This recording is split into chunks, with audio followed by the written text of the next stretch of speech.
Dear audience, I am happy to welcome you at yet another edition of the Riga Security Forum podcast sessions.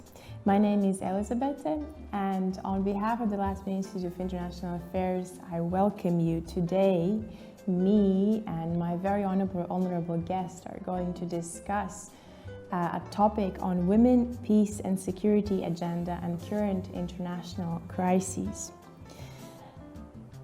The Women, Peace and Security agenda is in fact not only about women sitting at a negotiations table. Last year at the Riga Security Forum, we had a podcast discussion precisely about the substance matter of the agenda. This agenda is also about ensuring that sustainable peace is achieved internationally. In fact, if we don't do the research and we do not know what are the drivers of conflict, which are often of gendered nature, we may never achieve peace for everyone.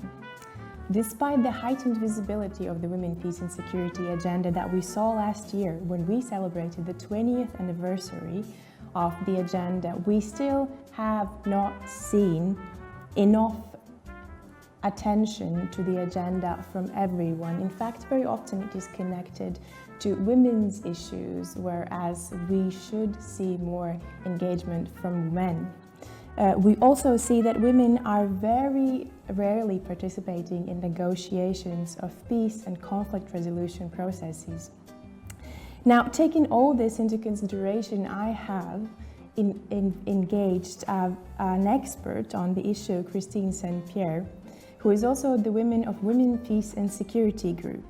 She is an expert and advisor on gender equality, women, peace and security. She's also a trainer and a researcher. She has obtained extensive experience in Canada and internationally, both at the governmental and non-governmental level, and she has worked on programs and policies that link to gender equality and gender mainstreaming. Kristine, I welcome you to the Riga Security Forum.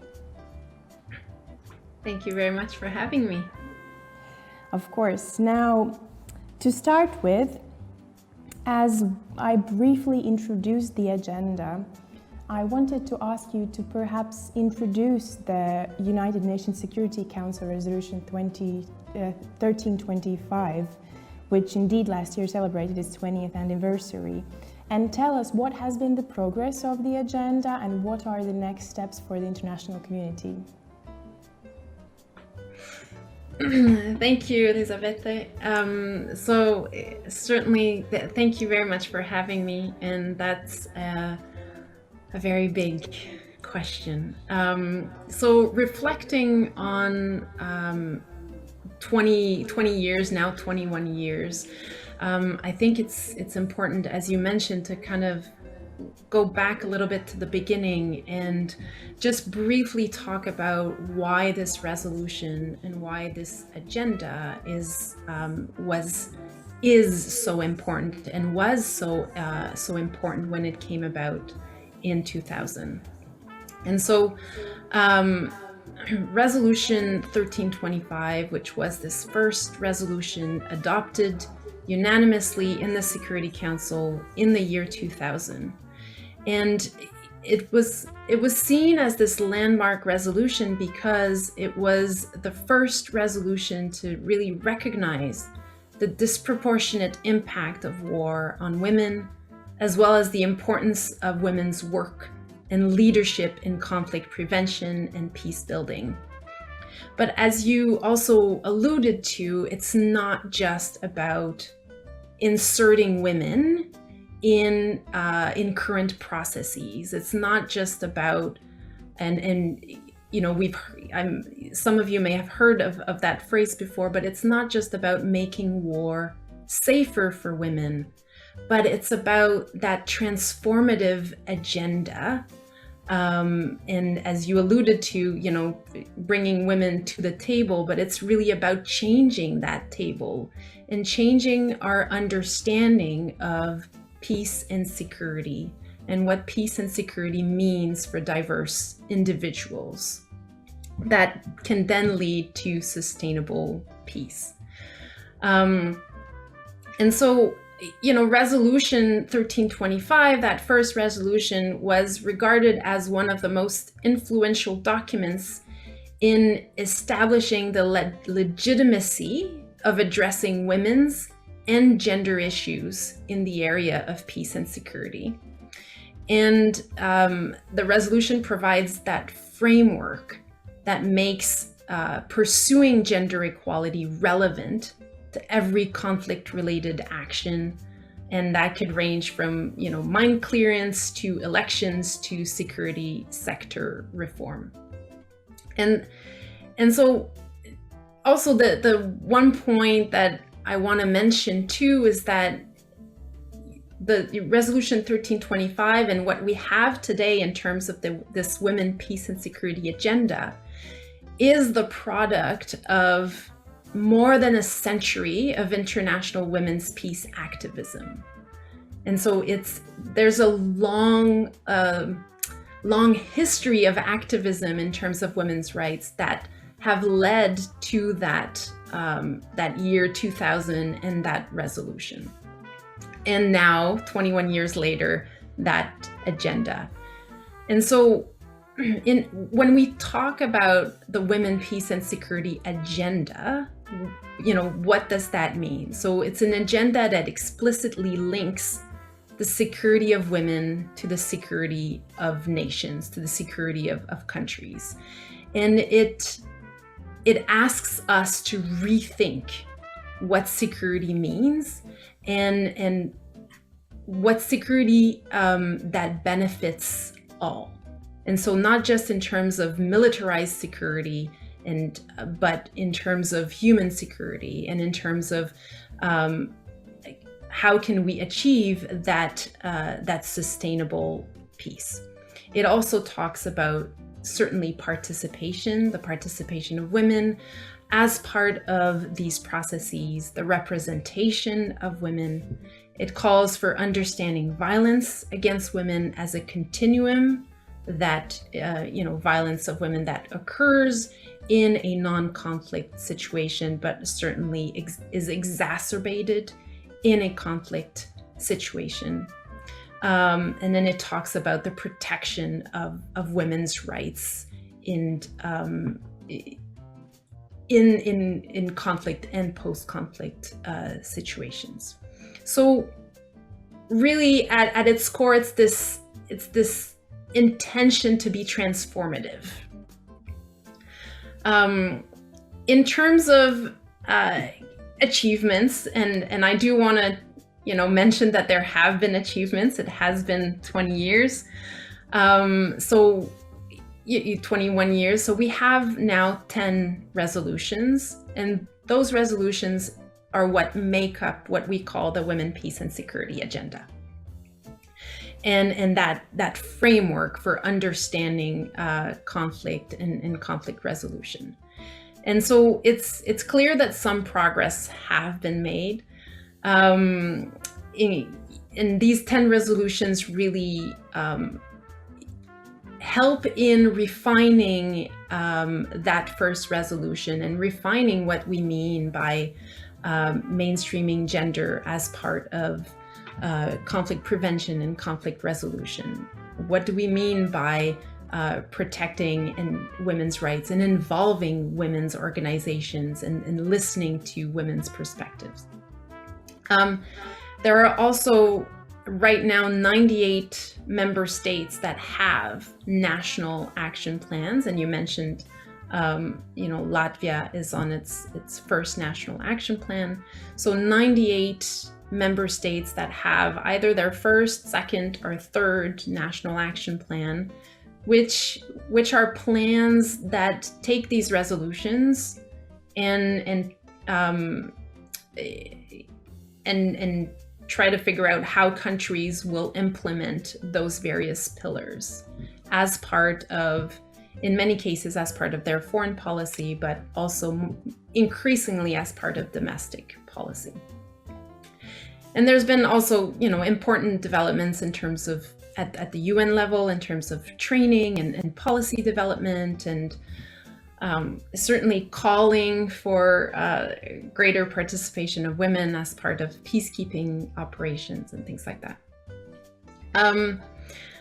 But I think the overwhelming consensus in the last 20 years has been that progress has been slow, that progress has not been to the level of the expectation of civil society, certainly, and women's rights activists. In 2015, there was a global study on women, peace, and security that was conducted by the UN, and some of the key findings were slow progress on women's participation. And you mentioned, women are still not part of negotiation processes, of mediation or diplomatic mission. There are still a very small percentage of peacekeeping missions in terms of police and military personnel. And so just the visible aspect of seeing women as part of these circles it's still very, very limited. They had also mentioned the continued limited capacity in terms of gender analysis. So being able to look at different issues and looking at it with a gender lens and understanding what those different dynamics are. And then also a last point that they had mentioned is that even though we know that integrating gender considerations as part of programming improves peace and security outcomes, a lot of programming is still gender blind. And so meaning that they're not considering the differential impact that both initiatives and efforts may have on women, men, boys and girls, and diverse individuals. The data is still not disaggregated, so we still don't have a complete picture of the dynamics on the ground and how our efforts could be much more sustainable. Those were kind of the... Thank you very much for that. I believe there's a small lag in the sound. However, I wanted maybe to drill down to the core of the sort of the question you almost posed. So what is the reason behind the slow progress of the Women, Peace and Security agenda? Because on paper, indeed, the idea of sustainable peace for everyone, women and men alike, for children, of inclusive analysis sounds very good. So what is the reason why the international community is still stalling its efforts? That's a very good question. I mean, I can give, the example of Canada. One of the major challenges that we've identified, and that we've one of the major critique that we have said to our government is this, and I think it applies at the international level, but it's this idea that women, peace and security is often seen as a standalone objective. And so it's viewed, or its approach, as a silo instead of being connected to the wider foreign policy or even domestic policy. And I think that's, there's certainly been work in terms of women, peace and security, and calls for increasing women's participation, and as I mentioned, kind of all the work and progress that has happened. But one of the key challenges that we've identified is this continued view of women, peace and security as kind of this in a silo, as more of a technical aspect, instead of viewing it as as something that needs to apply to everything that we're doing. And so, for example, in a recent publication by the Women, Peace and Security Network Canada, which I'm a member of in Canada, and we've published a number of reports over the years looking at Canada's National Action Plan and also just women, peace and security in general. But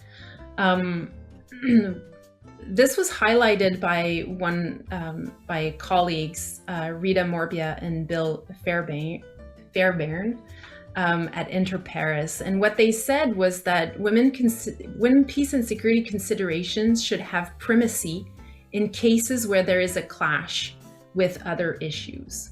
And so their example was specifically in terms of commercial interests, and they gave the example of Colombia, where Canada has a national action plan, and it has these lofty goals of increasing women's participation as part of peace and security efforts. And especially in terms of, when we're working in terms of peace and security in Colombia, ensuring that women are involved, ensuring that women participate, ensuring that we take a gender perspective as part of our efforts. So we have these goals in terms of women, peace and security, but then in terms of then the government also, on the other hand, will pursue a bilateral free trade agreement, and human rights concerns are not fully considered and do not integrate the women, peace and security agenda and the various pillars of that agenda to really understand what is the impact of that free trade agreement, and what is the impact of extractive companies working in indigenous communities and not consulting with women, and not potentially raising the risks and the vulnerabilities of these communities. And so that doesn't completely answer your question of, in terms of the international community, where that lack of progress comes from. But I think it certainly points to one aspect of, I think that if we were able to really integrate the agenda as part of our broader work, both in terms of foreign policy, whether it's trade, commerce, or diplomacy, defense. I think if we were able to understand how the women, peace and security agenda fits within that, we would be able to progress faster. And certainly our view of potentially defense, commercial, trade would also potentially change by integrating the women, peace and security agenda.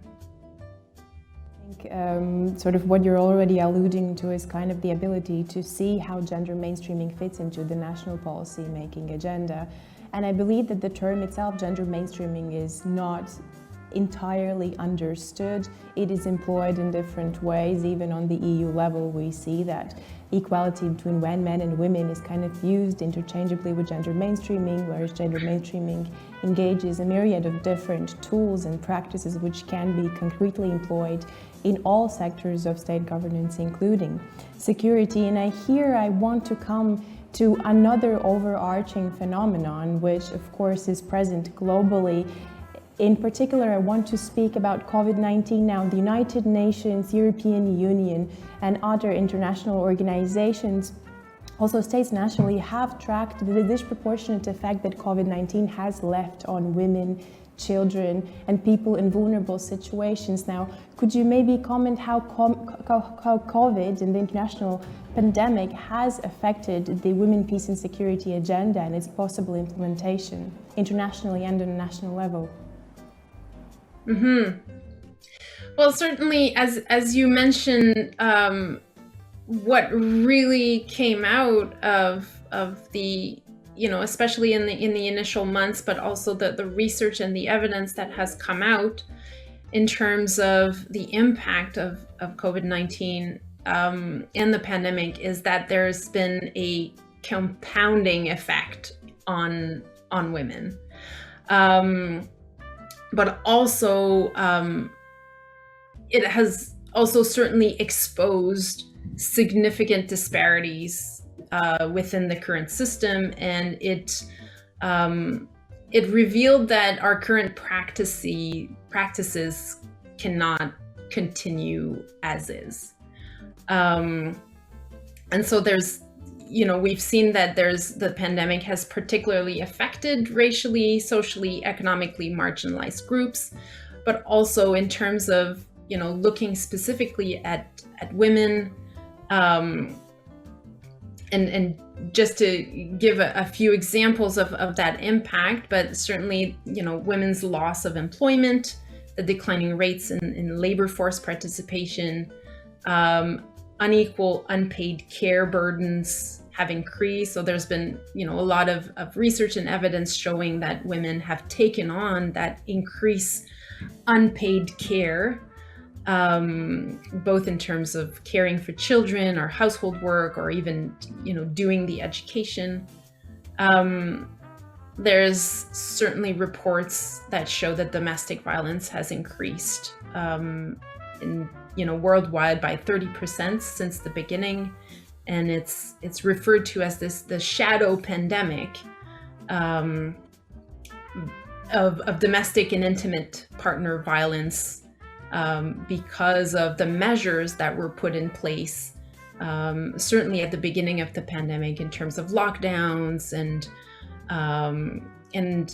closing of certain health centers, and not being able to take transportation and access the various health services.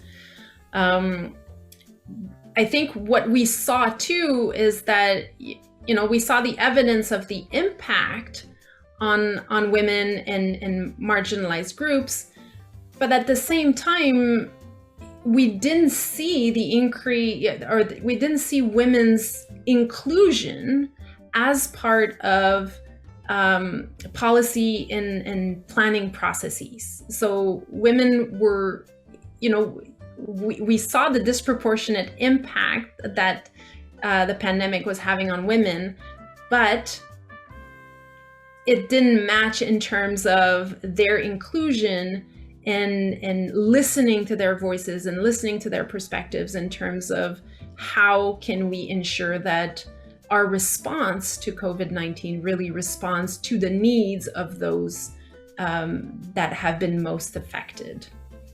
And I think that's where also, the Women, Peace and Security agenda is very key in calling for that inclusion of women's voices and women's perspectives, and ensuring that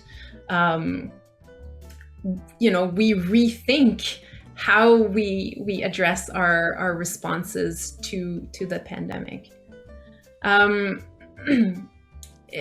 In the summer, very briefly, in the summer of 2020, the Women, Peace and Security Network Canada conducted some consultations with women peace builders from around the world, and the pandemic and COVID-19 was a central piece of that conversation. And so women peace builders talked about kind of the impact and that the pandemic was having on their work as activists, but also as women's rights organization.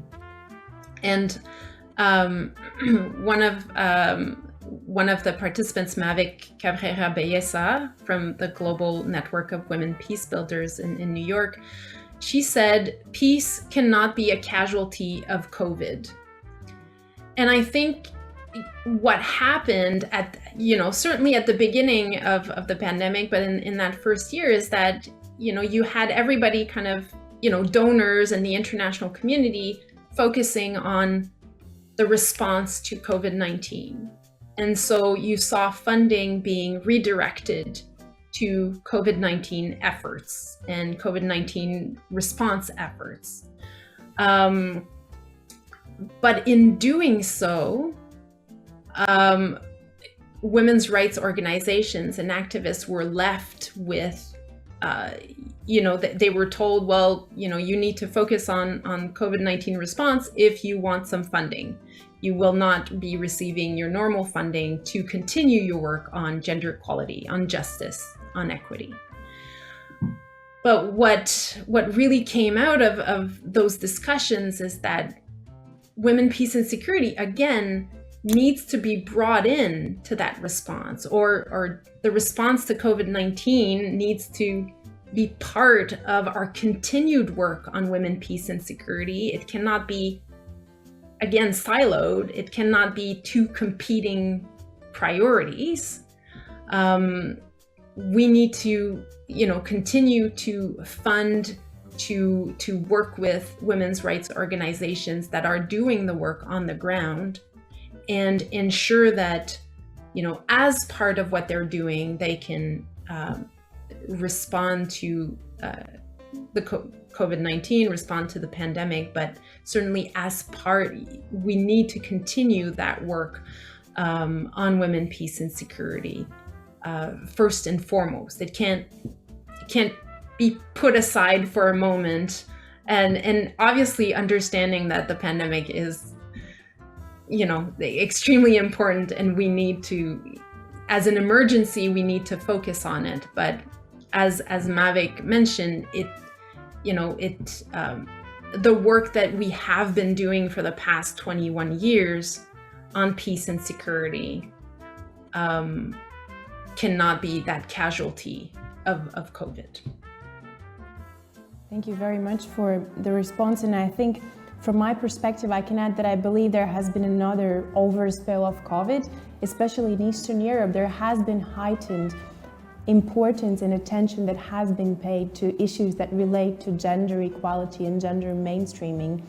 In fact, it is interesting to note that in these countries, it happens simultaneously with the generational change. So we see that millennials and Generation Z are coming and taking positions of power, and these two generations are much more open to issues that relate to intersectionality, issues that relate to the different aspects of society, the different experiences that people and societies have, depending on their background, their gender, their race, etc. And I therefore was meaning to ask, considering your experience in Eastern Europe in the building of security sectors, could you maybe elaborate a little on how the agenda on women, peace, and security, in your experience, is being carried out in Eastern Europe? What have you seen? Share your experiences, please. Well, it's interesting what you mention about the new generation, because that is exactly the experience that I have had in working alongside partners in Ukraine. So my specific experience in Eastern Europe has been working with partners in Ukraine. So I have been working with a Canadian organization called LIIA, and they have a number of projects in Ukraine, but the one that I've been specifically involved in is a police capacity development project. And gender equality and the empowerment of women in the security sector has been a very key component of that project. And through that work, we have been supporting both national policies on gender, as well as policies at the organizational level in terms of the Ministry of Interior, and then also the National Police. And with that, also supporting the implementation of Ukraine's National Action Plan on 1325. And they are currently on their second National Action Plan, which is 2020 to 2025. And there is I mean, in my opinion, and in terms of, the people that I have worked with, both at the ministerial level, but also in terms of the national police, both in terms of supervisors, but also more on the ground, patrol police officers. There has been a tremendous openness, in terms of discussing gender equality, understanding what that means in society, but also within the police, and coming up with efforts and solutions to ensure that ensure equal rights and opportunities for women and men. So certainly the National Action Plan in Ukraine has both kind of that internal perspective, so looking internally at Ukraine, increasing women's participation as part of the security sector, changing the structure and the policies to ensure equitable access by women and men to the security sector, ensuring that the police responds adequately to the needs of the broad population. So it has that internal aspect. It also discusses the international conflict in the East, and recognizes the importance of women's involvement as part of settlement and resolution of that conflict, but also recognizes the specific vulnerabilities that women face as part of that conflict. And then it also has kind of a small external aspect in terms of peacekeeping missions. So when Ukraine sends both police and military officers to peacekeeping missions, what does that mean in terms of ensuring that gender equality is part of that mandate, and increasing women's participation, or ensuring that women are part of those deployments.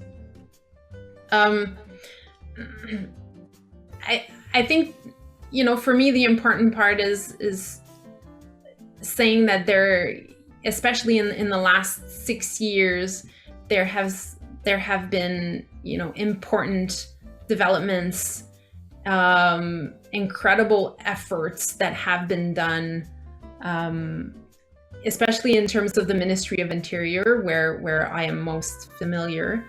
But in terms of, as you mentioned, like mainstreaming gender as part of policies, including on issues of domestic and gender-based violence, and ensuring or working towards women's inclusion as part of the national police.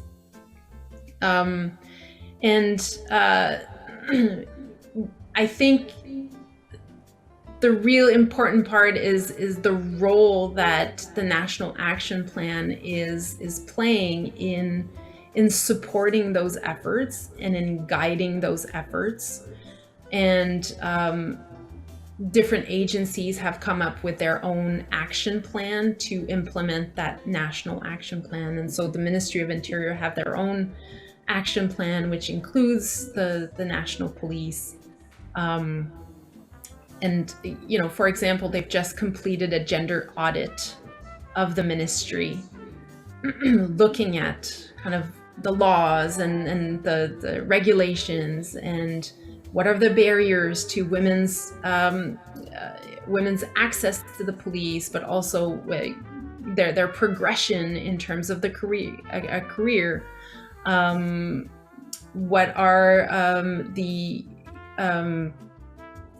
looking at specifically kind of sexual harassment, what does that mean, and what are the policies in place, or what is lacking in terms of ensuring that people feel safe and within their workplace. So I think there's been such a tremendous development, at least that I have seen, and it's obviously been great to support that process as part of our the Canadian kind of team, but along many other actors, of course. There are a number of international partners in Ukraine, as I'm sure you're aware. But yeah, so I think the Women, Peace and Security agenda has certainly been a catalyst for really working on gender equality and ensuring that gender equality is mainstreamed as part of both the ministry's work, but also the security sector. So thank you very much for your answer. And I think indeed what you're saying kind of also brings me to my last question, or the last point I wanted to briefly discuss. So the Women, Peace and Security agenda has largely relied also not only on the governmental efforts, but also on the push and pull from the non-governmental sector. In fact, these have been the actors that have been there to raise the voices of people who suffer in violent conflicts internationally. So I would like to ask you a question. So what is that we can do as citizens, researchers, future policymakers? As I mentioned before, the younger generation is the one that is likely to be the driving force behind the full implementation of the agenda. So what are the simple things in our daily lives that we can do to ensure that this agenda finally takes its roots internationally? Yeah, that's a great question. And I think, from my perspective and in terms of the work that I do with the Women, Peace and Security Network Canada,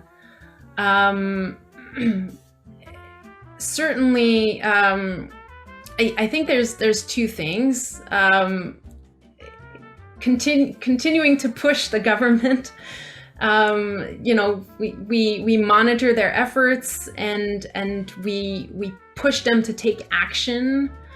So, for example, we were very much involved prior to the second National Action Plan. We were very much involved in the consultative process to define what that second National Action Plan would look like. And so we held a government civil society conference, and we had very frank discussions about what we wanted to see as part of that agenda. So certainly, leading the way and continuing to hold the government accountable in terms of what their commitments and what they've taken on. The second part, in terms of research and leading the agenda, I think there's a real opportunity for civil society and researchers, given our work on the ground, is certainly to bring those voices to the forefront. So, for example, in terms of Canada, being able to, some of our partners have programs in different countries and work with women peace builders on the ground. So ensuring that those voices are being heard by policymakers, number one. Number two would be conducting that research on, there's so many emerging issues within the Women, Peace and Security agenda. Whether we're talking about climate change, climate emergency, climate crisis, but also, in the last 2 years, anti-racism, social justice,